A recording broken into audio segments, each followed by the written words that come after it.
Hello and welcome to Nexus. We hope you're enjoying our program.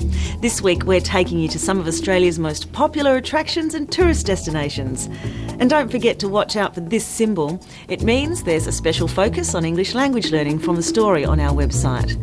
Now, coming up later in the show, we'll find out how a bunch of surfers run a successful aid organisation in Indonesia. Look at the influence British cars had on transport in Australia. And meet a husband and wife team who rescue an outback pub.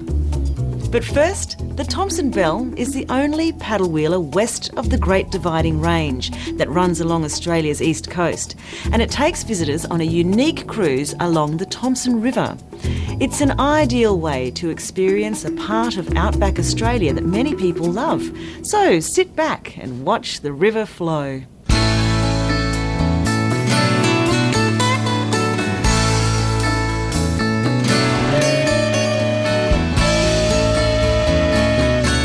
The Thomson River plays a very big part of Longreach here. It is our main water supply, and it's also a great recreational spot. We have water skiers here, jet skiers, fishing, swimming. We run the Thomson Belle on the Thomson River, obviously, which is where we got the name from. And we do a sunset cruise followed by a campfire meal and show.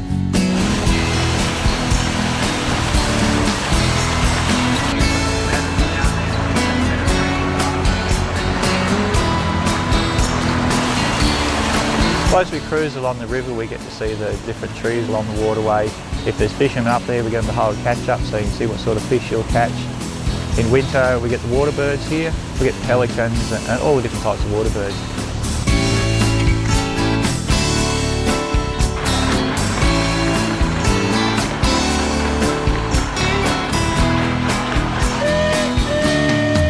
The Thomson Belle was built in 1987, hit the water in 88 on the Maroochy River down near Yandina. We found it sitting on blocks behind the ginger factory in 1999, put it back together and brought it up here to Longreach, and it's been a great little addition to our business here. The paddle wheel is the only one west of the Great Divide, in Queensland anyway. The biggest reaction is a river cruise in Longreach, you've got to be kidding.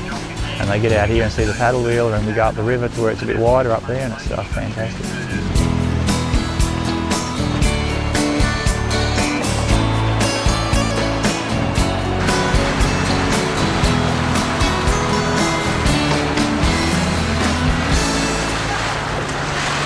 We get genuine steam buffs come out quite often, have a look at the old steam engine. It's not run by the steam engine anymore.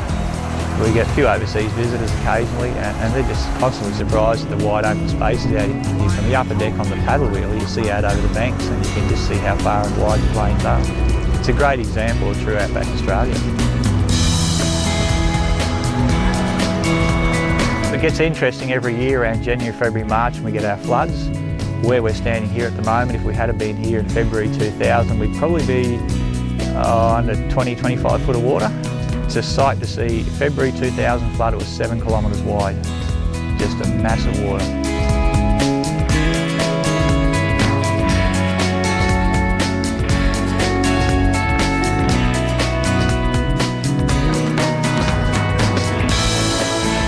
Depending on the weather, spectacular sunsets here. I don't mean to boast, but I took a couple of prizes with sunset photography this year. It all depends on the amount of cloud we've got. Just looking behind us there, the cloud tonight, we might get a good one.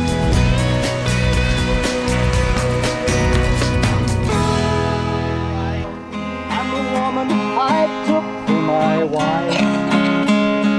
Then I'd recall how each time I'd fall, the fear cut her heart.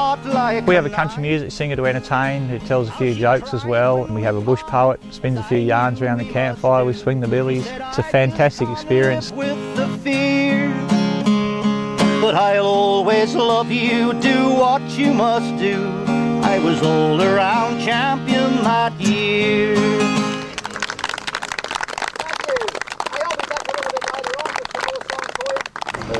It's leaned deep. Leaned on the fence, so we took it.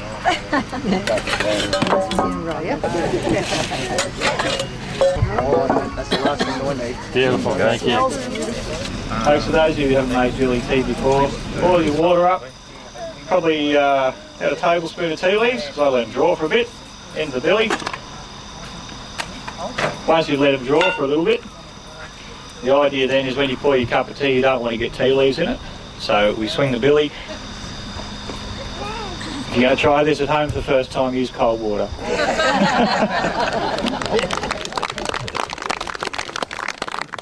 Because if you listen to the way that we talk to each other in Australia, we've got one of the naturally smart-ass languages of the world. You ever notice that? You ask an Australian something and they'll tell you what they're not, and you've got to guess the rest. You know what I mean? G'day mate, how you going? Oh, not bad.